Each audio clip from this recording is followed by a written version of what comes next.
हम लोग भगवत गीता के चौथे अध्याय के 31वें श्लोक को देख रहे हैं। नायं लोकोऽस्त्य यज्ञस्य कुतोऽन्यः कुरु सत्तमा। न अयं लोकोऽस्ति अयज्ञस्य कुतोऽन्यः कुरु सत्तमः। जो यज्ञ नहीं करता है, अयज्ञ का इस लोक में भी, इस जगत में भी हित नहीं है, तो अन्य लोक में क्या, अन्य स्वर्ग लोक की प्राप्ति के बारे में तो आप कुछ सोचो ही मत। हे कुरुसत्तमा मतलब कुरुओं में श्रेष्ठ। Okay. तो बिना यज्ञ किए कोई व्यक्ति ना तो इस जीवन में सुखी रह सकता है ना अगले जीवन में सुखी रह सकता है। ये बात भगवान बता रहे हैं। हे कुरुश्रेष्ठ, जब यज्ञ के बिना मनुष्य इस लोक में या इस जीवन में ही सुख पूर्वक नहीं रह सकता, तो फिर अगले जन्म में कैसे रह सकेगा। गीता भूषण टीका। यज्ञ ना करने के दोष को कह रहे हैं। जो व्यक्ति उपरोक्त यज्ञों को नहीं करता है, जरूरी नहीं कि सारे यज्ञ हर व्यक्ति करे, लेकिन कुछ तो यज्ञ जरूर करना चाहिए, कुछ एक यज्ञ करना चाहिए। वह अर्थ धर्म तथा काम से युक्त इस भौतिक जगत को भी प्राप्त नहीं करता, तो फिर मुक्ति का तो कहना ही क्या। आप ये जानते हो कि 4 प्रकार के पुरुषार्थ होते हैं और उन पुरुषार्थ की प्राप्ति के लिए कुछ व्यक्ति को करना होता है। तो ये अर्थ, ये तो पता होगा ना कि अर्थ की प्राप्ति लोग नहीं, धर्म अर्थ काम मोक्ष होता है। तो धर्म का अनुशीलन क्यों करते हैं, हमारे अपने कृष्ण प्रभु बताएंगे क्या सीक्वेंस है। धर्म का अनुशीलन करते हैं ताकि उनको अर्थ प्राप्त हो, और फिर अर्थ इसलिए ताकि वो अपने काम को, जो इच्छाएं हैं उनको तृप्त कर सके। और जब वो तृप्त नहीं होते, जब वो पता चलता है संसार में सुख नहीं, तो फिर मोक्ष की तरफ बढ़ते, वो भी सायुज्य मुक्ति। ये भी बहुत बाद में होता है, नहीं तो धर्म अर्थ काम, धर्म अर्थ काम, ये समझ में आ रहा है आपको। धर्म अर्थ काम, धर्म अर्थ काम, यही चलता रहता है बात। धर्म का मतलब यही सारी जो हमने यज्ञ इत्यादि बताए थे, अभी भगवान ने बताए हैं। हाँ, विभिन्न प्रकार का धर्म जो होता है, जिस व्यक्ति पुण्यात्मा बनता है उस कारण से उसको धन प्राप्त होता है। प्रभुपाद जी समझाते हैं आजकल के जमाने में क्योंकि बिना धर्म के ही ये अर्थ प्राप्त हो रहा है, इसलिए लोग धर्म को त्याग रहे हैं। ये है 1.1.2 की टीका में प्रभुपाद इस बात को। हाँ, जो धर्म को, लेकिन ये जो धर्म है वो चीटिंग है। क्यों चीटिंग है। इस प्रकार का धर्म जो अर्थ की ओर मटेरियली लक्षित है। मोटिवेटेड, कुछ हाँ, भौतिक लाभ चाहिए उससे। इसे धर्म का अनुशीलन करने से गणेश जी के सामने ऐसे कुछ करते हैं, व्रत इत्यादि का पालन करते हैं ताकि उनको कुछ अर्थ की प्राप्ति हो, लेकिन कैटअप क्यों कह रहे हैं, चीटिंग क्यों कह रहे हैं। इस धर्म से अंतिम जो लक्ष्य है वो नहीं प्राप्त। मेन बात ये, परम लक्ष्य प्राप्त नहीं होगा। इसको श्रीधर स्वामी कहते हैं प्रोजित कैटवत्र, मतलब शुद्ध धर्म क्या है, अपर धर्म क्या है, केवल ईश्वर आराधना लक्षण, केवल भगवान की आराधना के लक्षण से युक्त वो जो धर्म है पर धर्म, उसको यहाँ पे बताया गया है भागवत धर्म को। हाँ जी, राम कृपा प्रभु की क्लास सुन रहा था, तो वो इसी बात पे बता रहे थे। तो वो बोल रहे थे कि अर्थ और काम हमारा फिक्स है। ऑलमोस्ट जो हमारा अर्थ और काम है वो पहले से ही प्रारब्ध के अनुसार ऑलमोस्ट फिक्स है। तो उसके लिए धर्म करने की आवश्यकता नहीं, वो हमें पहले से ही मिल जाएगा। जो हमारे नसीब में जितना खाना है या जितनी हमारी इंद्रिय तृप्ति है। ये अच्छा बात हमने बोली। ये है किसी नारद मुनि की उक्ति है ना, तस्सेव हेतु प्रयतेत को विदः न लभ्यते यद भ्रमताम परिदः। सही बोल रहे हैं। जो कुछ हमारे प्रारब्ध कर्म के अनुसार वो लिख चुके हैं, वह भी कैसे लिखा गया, हमने पहले कुछ धर्म किया है उसके अनुसार। तो उसके लिए तो धर्म इस करना बात पे बोल उचित रहे नहीं थे कि है। लोग आजकल जनरली जो है इसी अर्थ और काम के लिए भगवान के पास जाते हैं, और वो हमारा पहले से ही फिक्स है। देखिए, अगर भगवान के पास जाए तो फिर भी ठीक है, मतलब देवी देवताओं लेकिन के भगवान के पास भी नहीं जाते हैं, वो बहुत बड़ी देवी दिक्कत देवताओं है। के पास जाते देवी हैं और ये देवताओं के इस चीज पास। के लिए जाते हैं। तो इस चीज के लिए जाना ही नहीं चाहिए, ऑलमोस्ट ये आपका फिक्स है। पता नहीं, महाराज एक विनोद में बात कह रहे थे कि कहीं कोई व्यक्ति किसी का कुछ डाल पे बैठा हुआ है, कुछ तो बात हो, और कौवा उड़ गया वहां से, कुछ दाल का फल गिर गया और कौवा उड़ गया, तो सोचते हैं अरे कौवे की वजह से ये फल मुझे प्राप्त हुआ है। उसी प्रकार से कोई व्यक्ति कोई गुरु जी के पास जाए, किसी भविष्यवेत्ता के पास जाए, कोई ऐसा हो गया, वो कहे तुम्हारा ऐसा हो गया वैसा हो गया, हम तुम्हारा हमारा कृपा से हो जाएगा, और वैसे कदाचित कर्मों की वजह से हो जाता है, तो सोचते हैं किसकी वजह से होता है। लेकिन पॉइंट ये है कि हमें धर्म जो है भगवान की प्राप्ति के लिए करना चाहिए। तात्पर्य, आज एक सुंदर सी बात बताई गई थी इस संबंध में कि ये जो कृष्ण भावना का मिशन है ये लोगों को सुख देने के लिए, सुखावह। तो मैं उस पर विचार कर रहा था कि चलिए, विचार तो हम अपना प्रस्तुत बाद में करेंगे, प्रश्न करेंगे कि जीव को सुख कैसे प्राप्त होगा। हम प्रश्न को एकदम स्पष्ट नहीं पूछ रहे, स्पष्ट पूछेंगे तो आप लोग उत्तर तुरंत दे देंगे। संस्कृत बोलूंगा तो तुरंत ही समझ में आ जाएगा। जीव को सुख कैसे प्राप्त होगा, बहुत इजी है, आप लोग के लिए तो बहुत इजी है। माइक बताइएगा। हमारा जो वास्तविक स्वरूप है सच्चित आनंद है, और हम जीवेरा स्वरूप है कृष्ण निदास। तो हम भगवान की भक्ति करके ही हमें वास्तविक सुख प्राप्त हो जाएगा। बाकी चीजों में अगर हम सुख ढूंढेंगे तो वो क्षणिक होगा, और ये है भी। ठीक है, थोड़ी सी बात उसमें रह जा रही है। भगवान की सेवा भी है, लेकिन कुछ उसमें बात रह जा रही, कुछ एक विशेष गुण है उस सेवा का, जब वह प्राप्त होगा तब व्यक्ति को सुख प्राप्त होगा। प्रेम कह सकते हैं आप, और सही बोल रहे हैं, लेकिन मैं एक शब्द सुनना चाहता हूं, अहेतु की अप्रतिहता ये नात्मा सुप्रसिद्धि। जब भगवान की अहेतु की भक्ति प्राप्त होती है तब व्यक्ति को सुख प्राप्त, वही प्रेम का भी वही अर्थ है। तो हम खाली, अगर मैं बोलते था किससे आत्मा सुप्रसिद्धि होता है तो आप तो पकड़ लेते इसलिए, लेकिन नहीं, वो आप तो सामने बैठ गए ना, इसलिए आप प्रभु जी का आसन दे सकते हैं। ठीक, तात्पर्य पढ़िए अनुपम कृष्ण प्रभु। लेकिन ये बात देखो बहुत महत्वपूर्ण है, अपने अनुभव से देख लीजिए। इतने सारे भक्त लोग, हम लोग सब जप करते हैं, ऐसा लगता नहीं कुछ खास कर रहे हैं, लेकिन देखिए बहुत एक सारी सुविधाएं अपने आप प्राप्त हो रही, एकदम स्पष्ट है। ये समझ लीजिए, कुछ भी प्रोजेक्ट करना है, कुछ भी कर रहे हैं, अगर भजन नहीं कर रहे हैं तो सफल नहीं प्राप्त होगा। तो बिना भक्ति किए व्यक्ति को सफलता कुछ प्राप्त होती नहीं, स्पेशली भक्तों के बारे में बोला जा रहा है। और मान लो कोई व्यक्ति अपने पूर्व कर्मों के अनुसार इस जगत में सफल हो भी गया, अगले जन्म में क्या करोगे? अगले जन्म में तो नरक जाना पड़ेगा, पाप कर्म किए हैं तो इस जन्म में भी अच्छा होना चाहिए और अगले जन्म में भी अच्छे लाभ प्राप्त होना चाहिए। पढ़िएगा तात्पर्य। मनुष्य इस लोक में चाहे जिस रूप में रहे, वह अपने स्वरूप से अनभिज्ञ रहता है। जबरदस्त ओपनिंग पर लाइन, कितनी जबरदस्त। इस लोक में चाहे कितना भी महान व्यक्ति हो, जैसे आगे भक्त बोल रहे थे, प्रभु जी उस आईएएस ऑफिसर की शादी में 80 आईएएस ऑफिसर आए थे। ठीक है, लेकिन अगर आप वाकई देखें तो बेचारे आहार निद्रा भय मैथुन से अधिक जानते नहीं कुछ। भले आईएएस ऑफिसर हो, चाहे वो पीसीएस हो, चाहे कुछ भी हो। जैसे मेरे को एक फोन, अभी सामने की बात है, एक व्यक्ति आए, वो आईसीएस वही आईएएस ऑफिसर है, बोले मुझसे वो छूट नहीं रही है, मतलब दारू वो छूट नहीं रही है, वो आपको छोड़ नहीं रही है। मतलब है तो ऐसे, तो वो उनको बोल रहे हैं कि बहुत बड़े मतलब हीरो है, कंट्रोलर, राजा है, बोले थे वहां के राजा है, लेकिन उनकी रानी कौन है? दारू। उनको पकड़े हुई। तो मैंने सीधे बोला, भाई आप नरक जाना चाहते हैं क्या? तो बताया उनको, फिर अपने हरे कृष्ण मंत्र इत्यादि बताया। हम देख रहे हैं कि कोई महान व्यक्ति भी हो सकता है, लेकिन वो पूरी तरह अपने स्वरूप से अनभिज्ञ रहता है। इसमें हमें कोई अनकंफर्टेबल ही नहीं लगता ना, हमको पता ही नहीं कि हम हैं कौन। अभी मैं जस्ट पता नहीं कैसे भगवान याद करा रहे थे, जैसे मैं क्लास देने के लिए उठा था, तभी मुझे भगवान स्मरण करा रहे थे बात की, क्योंकि एक बच्चे की मृत्यु हुई, इसके बारे में जान रहा था मैं कि हमारे एक भक्त के रिश्तेदार की, कि इंग्लिश में पहले बोलूंगा, everything with which we identify will be taken away at the time of death.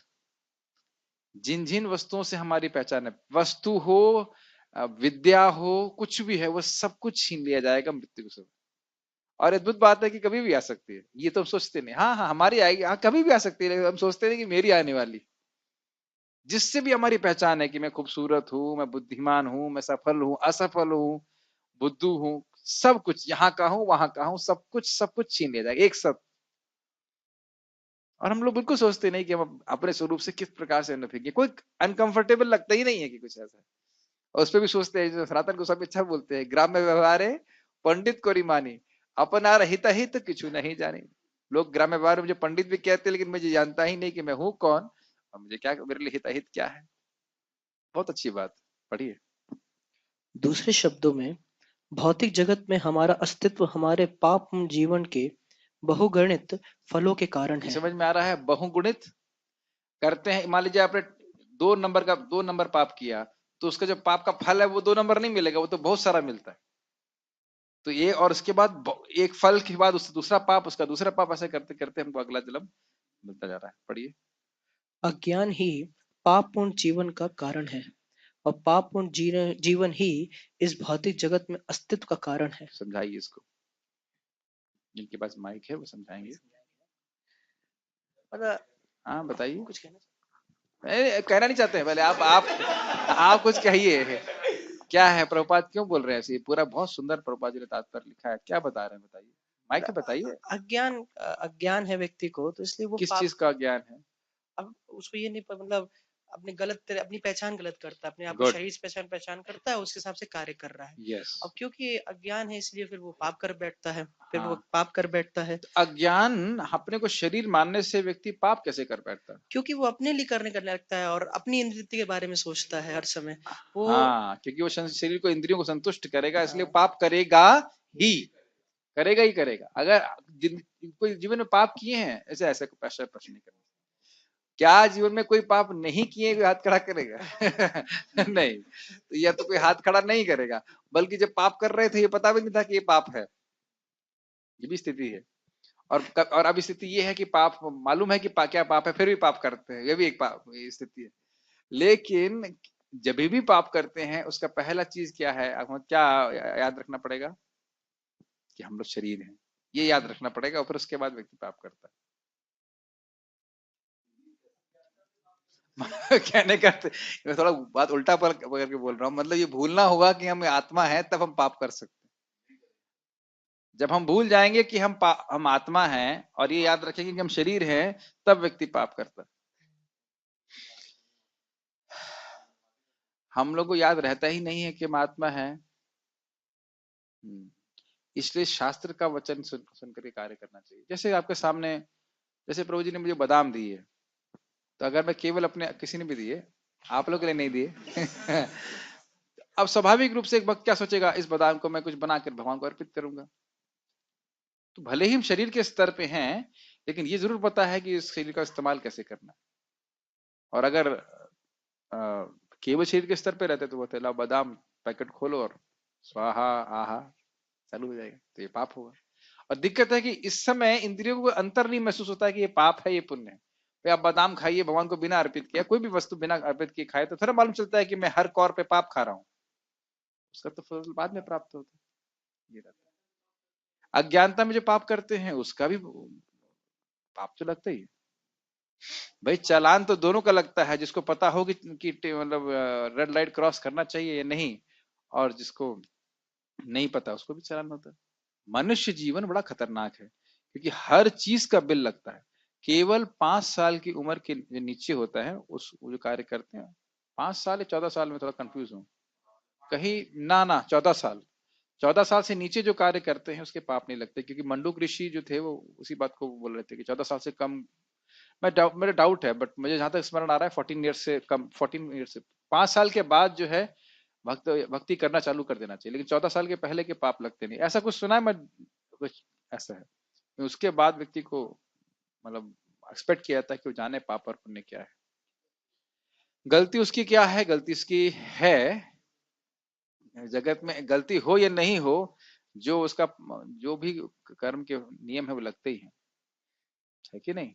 ये और यही तो, इसीलिए तो, अरे आप सोचिए, इसीलिए तो लोगों को बताने की जरूरत है उन्हें क्या करना है। गलती उनकी नहीं, गलती हमारी है जब हम लोगों को बता नहीं रहे हैं। तो इसलिए आवश्यक है कि बताया जाए। बस ये बात चक्र यही है कि अज्ञान के कारण, अपने स्वरूप के ज्ञान के कारण व्यक्ति पाप कर रहा है, और पाप के कारण उसका जगत में अस्तित्व बना हुआ है। यस।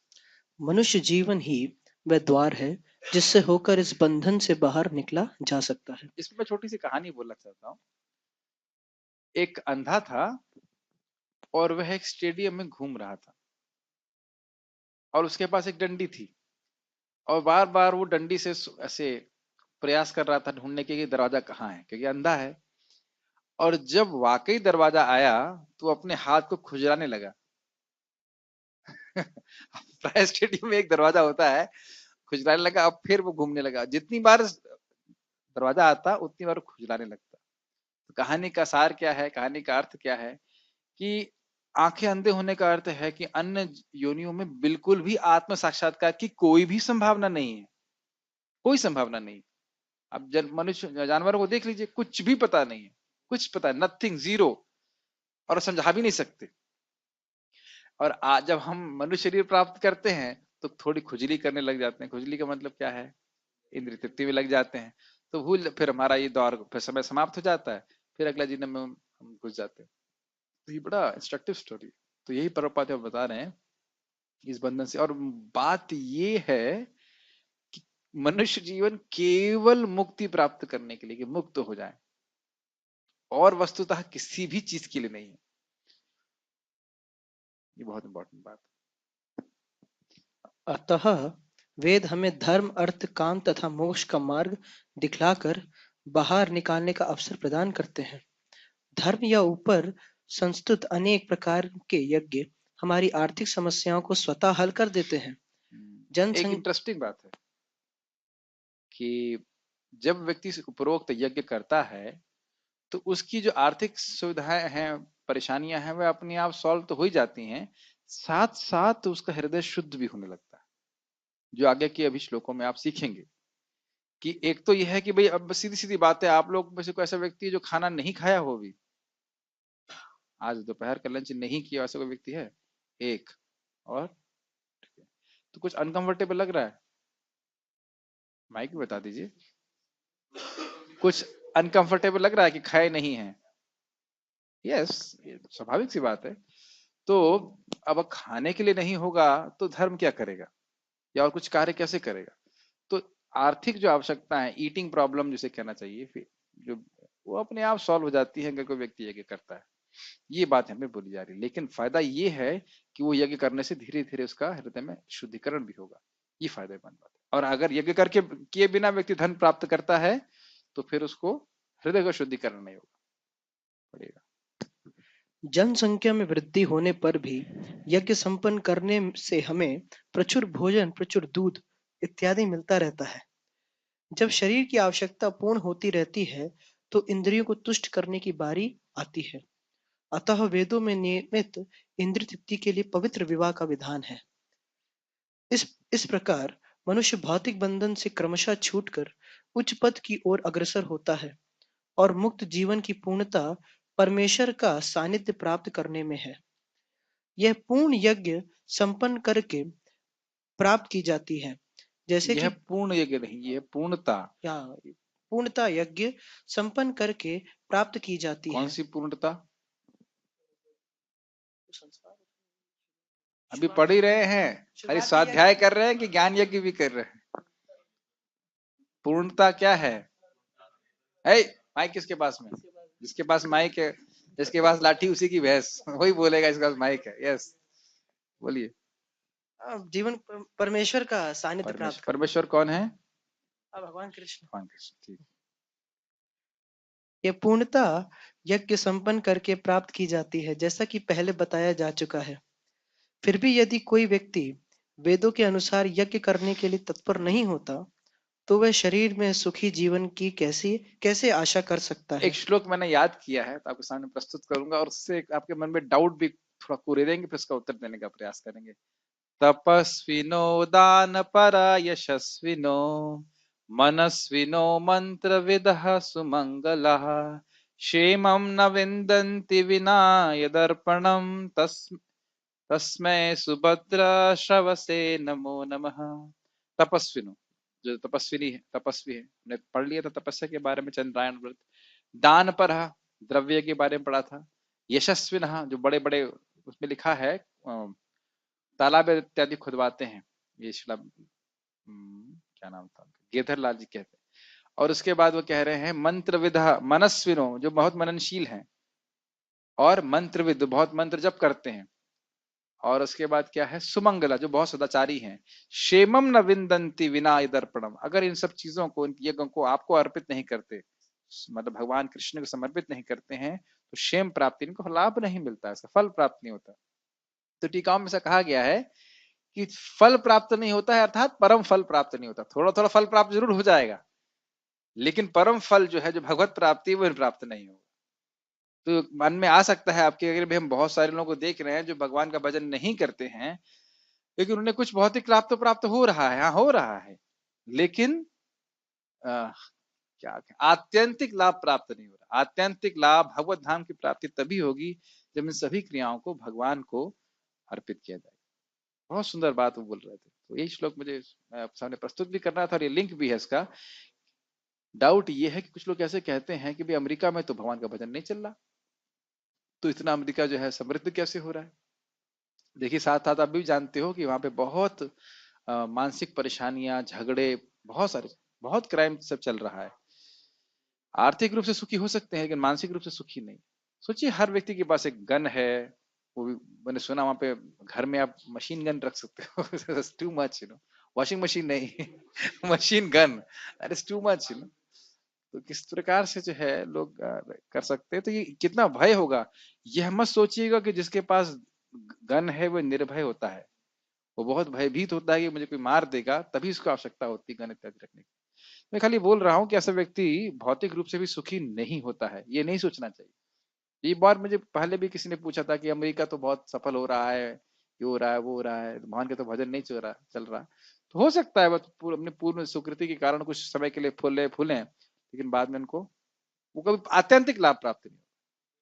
माइक पे बोलिए। सबसे ज्यादा आत्महत्या क्यों है, हम सुसाइड क्यों हाँ करते हैं? हाँ, मैंने सुना है सबसे ज्यादा सुसाइड जो है पूरे वर्ल्ड में अमेरिका में होता है। असंतुष्ट हर एवरी फिफ्थ बच्चा नहीं जानता है कि उसका बाप कौन है, उसकी मम्मी कौन है। ये कितनी समस्या है। और साइकेट्रिस्ट भी पागल हो जा रहे हैं। साइकेट्रिस्ट बहुत पैसे वाले हैं, साइकेट्रिस्ट भी पागल हुए जा रहे हैं क्योंकि हमेशा पागलों से डील करना। ठीक है। फिर दूसरे लोक में, दूसरे शरीर में सुखी जीवन की आशा तो व्यर्थ ही है। विभिन्न स्वर्गों में भिन्न भिन्न प्रकार की जीवन सुविधाएं हैं, और जो लोग यज्ञ करने में लगे हैं उनके लिए तो सर्वत्र परम सुख मिलता है। किंतु इसका अर्थ क्या है कि जो व्यक्ति यज्ञ नहीं कर रहा है इस जीवन में भी सुखी नहीं हो सकता, और वो अगले जीवन में भी सुखी नहीं होगा, ये बात। और दूसरा चीज ये है कि जो यज्ञ कर रहा है इस जीवन में भी सुखी होगा, और भगवत धाम की प्राप्ति नहीं भी तो स्वर्ग की प्राप्ति तो होगी, वहां भी सुख प्राप्त होगा। माइक पे कुछ कहना चाहते शास्त्री जी? भगवान विष्णु की जरा भी मतलब भक्ति नहीं किए बिना स्वर्ग प्राप्त हो जाएगा ना, यही तो लिखा है तपस्वी लो ज्ञान। हाँ, तो अभी जस्ट बोल रहे थे जब हमने कर्म कांड की बात करी थी, तो कर्म कांड में भी आप जानते हैं कि भगवान विष्णु का नाम उच्चारण किया जाता है। मंत्रों में मतलब ओम वगैरह में वो सब जगह आता है, तो उसके बिना तो काम नहीं चलेगा। और इस चीज को हम लोग मोघाशम मोघ कर्माणो वाले श्लोक में भी देखते हैं। भगवान का उपहास करने वाले के जो कर्म है उनकी सिद्धि भी प्राप्त नहीं होती। फिर भगवान स्वयं बोलते हैं भोक्ता राम यज्ञ तपस्या, जितने भी यज्ञ हैं उनकी प्राप्ति कराने वाले तो भगवान। तो पीछे के जो श्लोक थे प्रभु जी, वहां तो क्या जो ये सब थे प्राणायाम में, मतलब अपान को प्राण में, प्राण को अपान में, और भी जो सब थे उसमें कहाँ दिख रहा था कि भगवान विष्णु को डेडिकेट किया जा रहा है? देखिए भगवान विष्णु को डेडिकेट नहीं किया जा रहा डायरेक्टली, लेकिन इसकी पद्धति कहां से प्राप्त हो रही है? शास्त्र मतलब वेद से। तो वेद की आज्ञा मानी जा रही है, तो कहीं ना कहीं भगवान विष्णु की आज्ञा मानी जा रही है। परोक्ष रूप से मानी जा रही है, लेकिन परोक्ष बोले अपरोक्ष रूप से इनडायरेक्टली अपरोक्ष रूप से मानी जा रही है। तो वह फिर हमने पहले भी बीच में पढ़ा था टीका में कि वेद की आज्ञा मानना मतलब भगवान की आज्ञा मानना। धीरे धीरे करके व्यक्ति फिर आगे प्रगति करता है। यही समझ में आना चाहिए। हम लोग डायरेक्टली भगवान के बारे में समझते हैं तो इसलिए कोई दिक्कत नहीं है, लेकिन अब हमसे कहा जाए कि वेद कहाँ पढ़े हैं, तो वेद तो नहीं पढ़ रहे हैं, लेकिन वेद को बोलने वाले भगवान कृष्ण की डायरेक्ट आज्ञा मान रहे हैं। अब ये लोग भी धीरे धीरे प्रगति करते हैं। देखिए वह भगवान विष्णु को स्वीकार डायरेक्टली करने के योग्य नहीं है, इसीलिए उस समय उसकी चेतना, इसी कारण से ज्ञान उसके सामने प्रस्तुत नहीं किया जा रहा। मगर जैसे कर्मकांड में, ये पहले मैं रिपीट करना चाहता हूँ इस बात को, nothing is out of control of Krishna. मैं फिर से रिपीट कर रहा हूँ, nothing is out of control of Krishna. भगवान के नियंत्रण के बाहर कुछ नहीं है। आप भगवान कृष्ण को स्वीकार करने के योग्य थे, इस कारण से आपके सामने कृष्ण का ज्ञान आया है। ये बात समझ में आती है? जितने भी भक्त यहाँ पे हैं उनके संग वालों ने भी शायद सुना होगा, कुछ लोगों के हाथ में गीता आई भी होगी, उन्होंने नहीं पढ़ी, जीवन भर पूरा जीवन बीत जाए, अगले जन्म में लेंगे ऐसे। क्योंकि हम भगवान को स्वीकार करने के योग्य थे, अपूर्व स्वीकृति कहिए, कुछ भी कह लीजिए, इसलिए वो ज्ञान हमारे सामने आया। तो इस जगत में जो व्यक्ति जिस ज्ञान को धारण करने के योग्य होता है, भगवान की व्यवस्था से उसको ज्ञान प्राप्त हो जाता है। जब ये प्राणायाम कर रहे हैं, ये सब कर रहे हैं, अब भगवान की कृपा से आगे भक्तों का संग प्राप्त होगा तो समझ जाएंगे। आप जानते ही हैं कि अष्टांग योगी के द्वारा जब मन स्थिर होता है तो व्यक्ति परमात्मा का अनुभव कर पाता है। अब ये सब बातें आजकल के जमाने में आप देखेंगे तो ये थ्योरी हो जाता है, क्योंकि कोई करता नहीं इस प्रकार से प्राणायाम भगवान को प्राप्त करने के लिए, यज्ञ करने के लिए। तो ये सब भगवान बातें बोल रहे थे कब?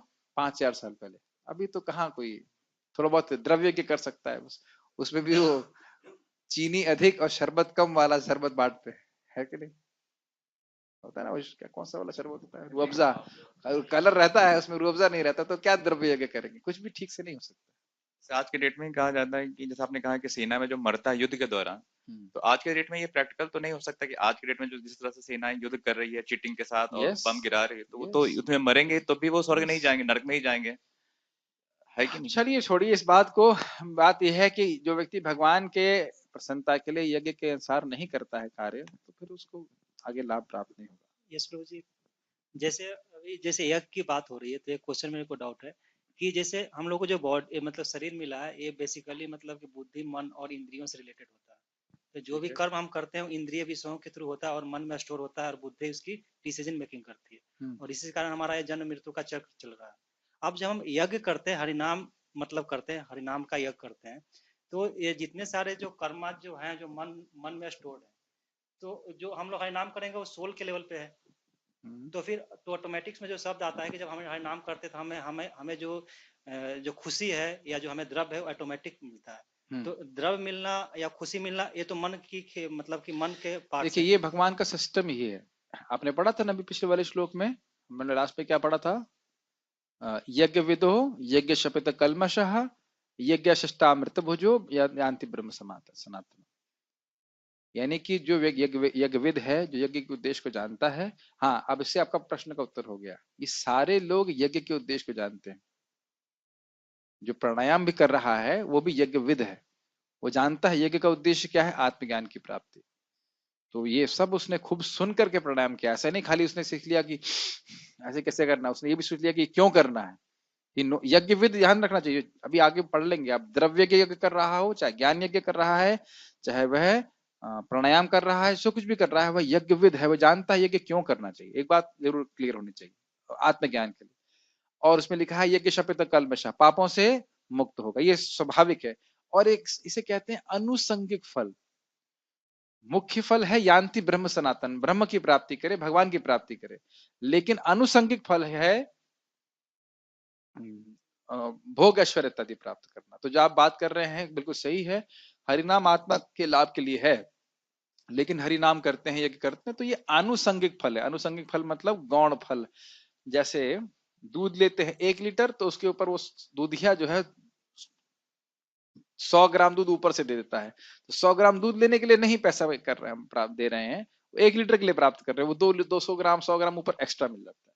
तो आप उसको काट नहीं सकते, वो अनुसंगिक फल होता है। जैसे मान लीजिए गर्मी का मौसम होता है और यहाँ पे एसी लगा है, एसी चल रहा है, तो कोई व्यक्ति क्लास आया है तो एसी की हवा खाने नहीं आया है, उसका मुख्य उद्देश्य है कि वो क्लास सुनने आया, लेकिन एसी की हवा अपने आप लगती है, ये बात है। अब ये नहीं कह सकते कि मैं क्लास सुनने आया तो एसी की हवा नहीं लगेगी, लगेगी, वो होता ही है। तो जो भक्ति करता है तो ये सब अनुसंगिक फल अपने आप ही प्राप्त हो जाते हैं। कोई भी यज्ञ करता है तो ये भौतिक लाभ अपने आप प्राप्त हो जाते हैं, लेकिन यज्ञविद जो व्यक्ति है वह उसको लक्षित करके यज्ञ नहीं कर रहा। उसका लक्ष्य क्या है? आत्मज्ञान की प्राप्ति, या भगवान के भक्तों के केस में भगवान की भक्ति की प्राप्ति। क्या है वो श्लोक बल्लभ मंगल ठाकुर का कि जो व्यक्ति के हृदय में भक्ति है उसको मुक्ति और भुक्ति ऐसे हाथ जोड़ करके खड़ी रहती। मुक्ति हाथ जोड़ के खड़ी रहती है, साथ में असिस्टेंट है उसकी भुक्ति। तो भोग और ये मुक्ति इत्यादि उसके एकदम सेवा करने के लिए, सेवते अस्मान, वो सेवा करने के लिए तत्पर रहती है, मुझसे कुछ सेवा स्वीकार कर लेता। ये अनुसंगिक फल है। अनुसंगिक फल समझ गए? सांगिक जो फल हुआ ये मतलब कि बुद्धि से ऊपर हुआ ना? बुद्धि से ऊपर नहीं हुआ, केवल ये शरीर के लिए है। अनुसंगिक फल शरीर के लिए मिल रहा है। यहाँ पे ये जो फल है मतलब कि माइंड में ही चल रहा है। माइंड में नहीं कह दीजिए, बस हमारे शरीर के लिए मिल रहा है। जैसे अभी हम लोग आराम से रह रहे हैं, टोपी है, कपड़ा है, बढ़िया प्रसाद है, सब कुछ अनुसंगिक फल। जैसे मैं यहाँ पे क्लास दे रहा हूँ, अब क्लास दे रहा हूँ भगवत गीता डिस्कशन करने के लिए, प्रभु जी से बादाम लेने के लिए तो नहीं ना। अब प्रभु जी प्रसन्न हो गए, बादाम दे रहे हैं, ये एक अनुसंगिक फल है, लेकिन उसको हम जो है मतलब ऐसा नहीं कि अच्छा बादाम मिलेगा, आज बादाम दिया कल काजू भी देगा इसको लेके गीता क्लास थोड़ा कर रहे हैं। गीता क्लास करने का उद्देश्य भगवान प्रसन्न हो जाए, हम लोग भगवान के कुछ बारे में समझें। अब कोई बहुत भक्त प्रसन्न होकर कुछ दे देता है वो अलग बात है, ठीक है, उसको भी स्वीकार कर लेते हैं लेकिन अगर भक्ति के विरोधी नहीं है तो ठीक है। माइक में कुछ कह रहे हैं, माइक तो दीजिए। चार स्टेशन आ ही गए ही, चार स्टेशन आएंगे ही आएंगे, आपको इनकार करना है, ना धनम ना जन्म ना सुंदरी ना कविता, तो ये चार स्टेशन तो आपको आने ही है, आपको इनकार करना है कि हम स्टेशन पे नहीं उतरेंगे। अनुसंगिक फल होता है। और देखिए इसकी भी आवश्यकता है, ऐसा तो नहीं कि आपको जैकेट की आवश्यकता नहीं है भक्ति करने के लिए, ठंड तो लगेगी ना, फिर कठिनाई होगी ना। इतनी अहेतु की, इतने अप्रतिहत तो हम लोग नहीं है। तो कुछ बड़ी प्रैक्टिकल सी बात भगवान बोल रहे हैं कि आपको जो भौतिक आवश्यकता है वह भी इसके मतलब पूर्ण हो जाएंगे अपने आप यज्ञ करने के लिए, यज्ञ करने के द्वारा। लेकिन जैकेट के लिए हरि नाम नहीं कर रहे, बादाम के लिए हरि नाम नहीं कर रहे, या समझना घी सुबह क्या मिलेगा ब्रेकफास्ट में उसके लिए हरि नाम नहीं कर रहे, ये बात बोली जाती। हाँ पढ़िए, कौन पढ़ रहे थे? किंतु सर्वश्रेष्ठ सुख वह है जिसे मनुष्य कृष्ण भावनामृत के अभ्यास द्वारा वैकुंठ जाकर प्राप्त करता है। अतः कृष्ण भावना भावित जीवन ही इस भौतिक जगत की समस्त समस्याओं का एकमात्र हल है। तो ये सबसे अच्छा तरीका है, कृष्ण भावना भावित जीवन, इसमें यज्ञमय जीवन हो जाता है। आप लोग के पास समय है तो एक श्लोक और देख लेते हैं, नहीं तो फिर हम देख सकते हैं। अच्छा प्रसाद ना, ठीक है ठीक है, कोई दिक्कत नहीं, ठीक है। हाँ चलिए ठीक है, यहाँ रुकते हैं फिर। श्रीमद् भगवद गीता की जय। श्री प्रभुपाद की जय।